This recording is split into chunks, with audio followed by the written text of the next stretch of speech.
Market data is the new strategic differentiator. Welcome to Nasdaq Trade Talks, where we meet with the top thought leaders and strategists in emerging technologies, digital assets, a regulatory landscape, and capital markets. I'm your host, Jill Malandrino, and joining me on the desk at the Nasdaq Market site, we have Rob Ward, CEO of QUODD, Suvo Chatterjee, Vice President and Product and Technology at Fi-Tek, and John Cowen, Executive Director of Business Development, Fixed Income Pricing, and Reference Data at S&P Global Market Intelligence.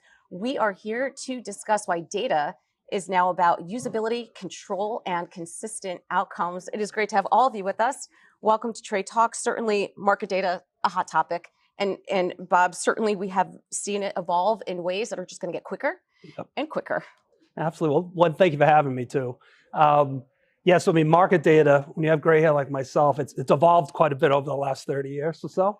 I mean, with the rise of the advisor, the breakaway advisor back in the 90s and 2000s, right, it led to a whole new category of people that needed to consume market data on a global level. Then you have the rise of AI coming out of nowhere, right, the last 5 years, that leads to more market demand. So the demand for market data is going to continue to grow. It's going to continue to sprawl in terms of new asset classes, like ESG came out, crypto came out. So you're going to continue to see an evolution in this space. I think that's going to go on steroids now that AI is definitely catching a tailwind in the space. Yeah, and of course, data just begets more data. Yeah, and piggybacking off what you were saying, Bob, it's interesting because yes, there is more data in general. APIs, clouds have made it really accessible. Firms are able to get it. But two are the different personas that now need access to the same market data for different reasons. So now you're talking about front office personnel that are making decisions off this data. They're using custom blended benchmarks to differentiate themselves vis-a-vis their competitors.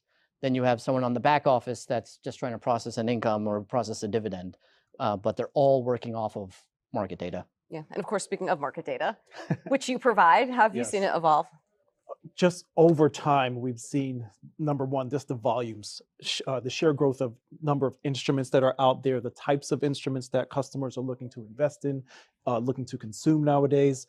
That volume has grown tremendously. So what we were talking about, a couple decades ago in terms of hundreds of instruments, in many cases now we're talking about millions of instruments. And we're not just talking about millions of instruments one time per day.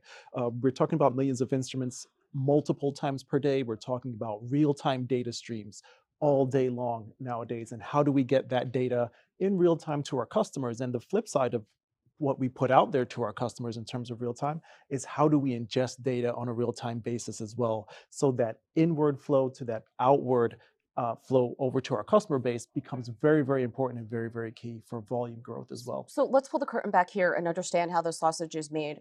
From your perspective, how are you working with Bob? Bob, how are you working with Suvo? Tell us how this ecosystem works with just three people at the table. Yeah, and it's a great partnership to begin with. And from myself and with Bob, and when we're partnering together, if you're considering it as building a house, we're the foundation of that house. When you're talking about data, you have to bring in the term data integrity into that equation as well. I think you can go anywhere across the board to get data, but how does somebody become aware that we are performing the checks and balances that are needed in order for you to go ahead and provide your foundational products and services that you give to your customers? So you are ingesting the data. Yeah, so I mean, basically, we looked at the space about 5 years ago. And that's when I got involved with QUODD as their CEO. So, and when we saw the space, what was happening in the wealth space, specifically the wealth space as it relates to John and Suvo, there was an evolution going on, as Suvo talked about, where the front office and the back office need to be better connected from a reconciliation standpoint, from a wired standpoint on workflow around data. So the benefit to a client like Fi-Tek, they could leverage one data point, one aggregation level for their entire organization that would have consistency, scalability, and workflow capabilities that are built into the data sets. So about 5 years ago, we started looking at the space, seeing that there was some cracks in the foundation of how market data was being delivered, whether it be stagnant, whether it be SFTP delivered, whether it be kind of not scalable for an organization. So we took a step back, and then we created, with actually Suvo and John in real time 5 years ago, we sat back, we said, how could we do it better together? And one of the things we decided was let's have QUODD become an aggregation point for both proprietary and third-party content. So we have some of our own, but then let's bring in a player like S&P who can give us, the best fixed income in the space, and we'll partner with different folks. And then let's build a really great workflow tool that's API driven in the cloud, right? So it's completely enabled for anybody. You can have a tier 1 down to a tier 5 institution, and we can go up and down with those folks. And then we worked with Suvo and his team for 4 years. Yeah. 4 years re-architecting their workflow to help them kind of, and them teach us kind of the bank trust space and the wealth space. Yeah, so prior to linking up with Bob here, we were going to, I'd say, a half a dozen different players to get the data. But Fi-Tek, we have a wealth management platform where we host front, middle, and back office players. Once we linked up with Bob, we were able to get access to S&P data. We were able to get access to the numerous other data sources that Bob and his team do a wonderful job and bring data together. And then we host it all on our platform. Going back to the personas now, all those different users are able to benefit from that data. And then ultimately the client as well, because at the end of the day, that's who this is all for. Right. Back office, again, is trying to process a corporate action, is trying to do a reconciliation. The front office is trying to generate a client ready report, but at the end of the day, it's the end consumer that knows that they're smart now. They know that the data is out there and they want the access to it. Yeah. No longer is it end of day reconciliation data. It's real-time data that's been used by these firms to generate alpha, because that's how they can differentiate themselves and kind of show something to their clients. So it's no longer about just the trading desk ingesting data. 100%. Yeah, I mean, Suvo, and he made a great comment on real time, right? Right. So the business has changed so much where you had different frequencies of when people needed data sets. It could be end of day. It could be even later than end of day, right? Could be intraday. Now what you see is with the progression of technology, whether it be a trust bank, a trader, an advisor, they all want it instantaneously because they're having client demands that people are reacting to the information a heck of a lot faster, right? Because the information is everywhere. Yeah, we've got a client portal on our end that our trust banks will use. Up until 2 years ago, no one wanted real-time data on the client portal for their trust account because they're not actively managing these accounts. It's okay to get end of day. But now they would compare it to the brokerage side of the house where they are able to get real-time data. So they're saying, why can't we get the same? But linking up and being able to get it with Bob through an API call. And now in our client portal, we have access to that real-time So, data. John, what's the differentiator here? Because the data is only as good as what goes into it. Yes, absolutely. But what goes into it after you aggregate all of this data, you want to have eyes on it. The requirements for our customer base haven't changed in terms of, I need you to have SOC 1 reports. I need this data to be trusted data that's coming into my side. We have people who are looking at this data who have contextual understanding, not just from today's aspect, but from a historical aspect as well. So that human element doesn't go away from while we're reviewing that data. We're building in other technological enhancements in order to review that data faster, in order to bring out more volumes of data and put more trustworthy elements in front of our customers. But at the same time, you still continue to need that human element to bring a conscious understanding of what is it that customers need, what is it that they want, and how do you vet this data before we send it out to our customer base. Yeah, I mean, especially, Bob, as it's lowering the barrier to entry. Yeah, friction costs, right? In terms of how you adopt market data, and this is one of the things that John's team does unbelievably well at S&P, is it's high quality, it's delivered in a way that we can consume it and push it downstream extremely fast. And what that allows us to do is, one, give a more manageable price point to a lot of different clients that would probably shut out of the market for let's call it premium market data that S&P has, right? And what we've seen is, I think between John and I, we've added maybe 300 plus logos in the last 36 months, roughly, of new banks that have come on to use the solution that we bring to market. And most of them were clients that had mid-month or end-month reconciliation. They've all moved to daily fixed income valuation because of the technology that John and I have put together to give that process downstream, because we've been able to lower their costs in lower their cost of ownership, but get them through a frictionless level where they don't have any technology they have to embed. Yeah. It's the same process they had, no change to their workflow. So let's talk about that, Suvo, for a moment here. What are the challenges with workflow ownership? And this really does come down to operational discipline as well. Yeah, absolutely. So you can have the best data providers, but internally, if these enterprises don't have the right operational discipline to govern all that, then a lot of this is going to be for naught. The other thing is they will still have multiple data providers sending them data. And the other thing that we're seeing a lot of is that these firms are creating their own data sets. They're deriving data based off of data they're getting from S&P, from QUODD. And now to have the operational discipline that says, this is how, very simple, a security should be set up. That will have operational implications in terms of the back office. That will have front office implications as well. And I keep going back to this, but it's no longer a reconciliation issue, but a client will call you out and a client will say, this is not right. This doesn't look good. We had that problem with a very large corporate trust client that we had. We just couldn't get access to CLO data. It was very, very difficult. We're seeing that some of these derivatives, some of these instruments, like the data is just not as easily available. So we pivoted and we went to QUODD, and they were able to get us that data. We have another client right now that has been struggling on their operational discipline in terms of maintaining the securities for different purposes, because someone's trying to calculate performance on the security, someone else is just trying to process this security.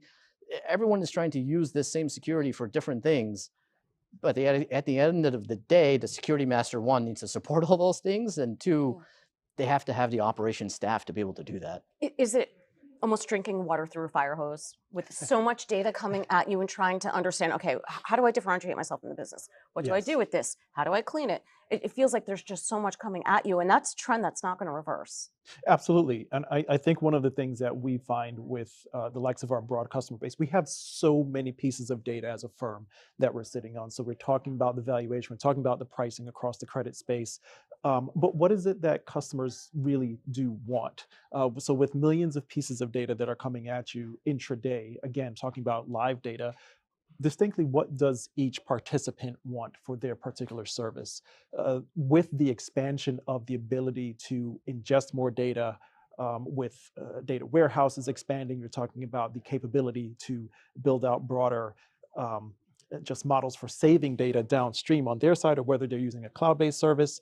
The different types of customer participants out there all have different needs. And so we really focus on what is it that QUODD needs specifically. Do you need just this segment of data? Do you need this broad spectrum of data?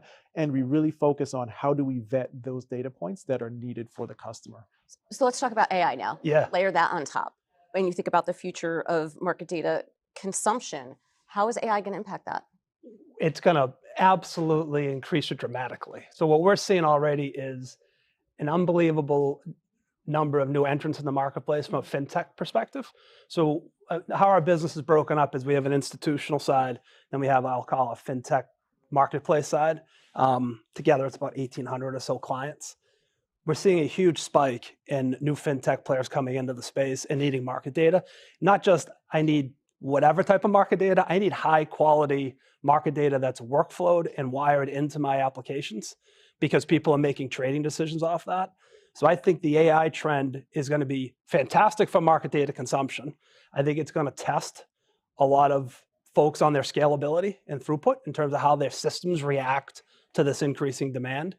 So I think that's going to be extremely interesting to see how that plays out. And then, because you got to figure, you have to cover a slew of asset classes. It's just not equities, right? It's crypto. It's everything you name under the sun that are coming on these trading applications. So your systems have to be able to adapt extremely fast. Yeah, especially when consumers are demanding that. They're used to it. They're used to it. But going back to on AI, it is going to expose problems that these enterprises may already have. So going back to the operational discipline, if your data is bad to begin with, the AI is not going to suddenly make that bad data into good data.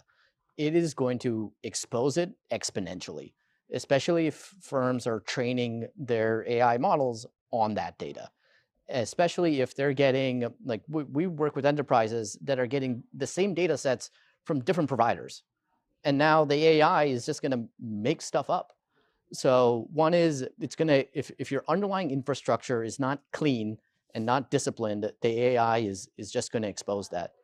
On the more positive side of things, though, where I think AI will also manifest itself with market data, is it will curate specific market data to the relevant people at the relevant times. So it will be on demand. You need a rating, you need some sort of a data element. It will be able to personalize that for the different individuals and for the personas, for the advisor, for the middle office rep, for the back office rep. If the underlying data is good, they won't have to go and fetch it. The AI can be very systematic in delivering it to them in the right context, in the right way. John mentioned how he's got teams of people that are combing through data and providing the right context and whatnot. I mean, data is only as good as the context in which it's provided. Yeah. So you have to make sure it's audible, and those. It's one thing to say that you have a framework in place, but you have to be able to show that it's being executed and that it's something that you're thinking about as a continuous exercise and not just something that you set and forget. Yes, so the checks and balances are always top of mind for us in terms of when it comes time, whether that's on a monthly basis, an annual basis, or whatever. How do we prove to you that we have a process in place that is vetted, that we're making sure that we're providing you with high data quality on our side? And it's very, very important for us that type of stuff gets documented. I don't think the checks and balances of data goes away at all with the advent of AI. It may bring out more data elements to the broad spectrum of consumers and users, as we've talked about, but the checks and balances of it has to remain. And that's one of the things that we still continue to focus on. And I don't think it brings a fear of us utilizing AI. What it does is really makes us want to understand how best to partner with AI and be that foundational template that AI is based upon. Yeah, what we're doing is similar in that all AI type solutions and whatnot need to have the human in the middle. That it shows that a human reviewed this, a human audited this. It was AI assisted. I think that's also something we'll start seeing more of, that disclaimers that, this was AI assisted. But making sure that, going back to your point on the auditability, that, there's still a human that's responsible for. Well, especially in this industry. Yeah. As highly regulated as we are. 100%. I also think, though, you're going to see, from a market standpoint, AI is going to drive massive demand. But I think within the players within the space that are providing services, I think it's going to be different, some different positive impacts of AI around operational efficiency, around productivity in terms of new products coming to market a heck of a lot faster. But it all has to be built off of a chassis that's AI enabled. So I think you're going to see probably some companies maybe retooling their infrastructures to be able to handle kind of what's coming. And then you're layering across the more complicated stuff like data security, data integrity, the stuff that you guys are talking about. But I think AI has so many different facets in our business that it'll be interesting to see how it evolves, because the demand's going to drive the fact that there's going to be a lot more demand for the space. So there's a lot more revenue involved. That's how do you use that revenue you're getting to kind of make the operational improvements you need to make. See, but that goes back to Suvo's point as well. You're saying I'm getting data sets and it's all the same thing. So what's the competitive advantage, right? How it's structured and how much you trust your partner. I think that's going to be the competitive advantage. Right. Yeah, I agree. That and the hyper-personalization capabilities of AI are very impressive, especially in the advisory space for advisors who have potentially hundreds of clients, to be able to hyper-personalize every single one of those conversations with the right market data providers behind them. Very, very powerful. But again, everything needs to be audited.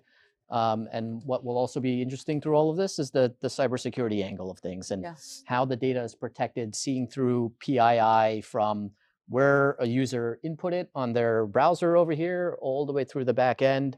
And there, we were talking earlier about PII and people using AI to redact the PII, but that's too late. It's still there. It already happened. There. Well, that's a separate conversation and near and dear to me. So we'll save that for the next one. Appreciate all of your insights. Thanks for joining us on Trade Talks. I'm Jill Malandrino, Global Markets Reporter at Nasdaq.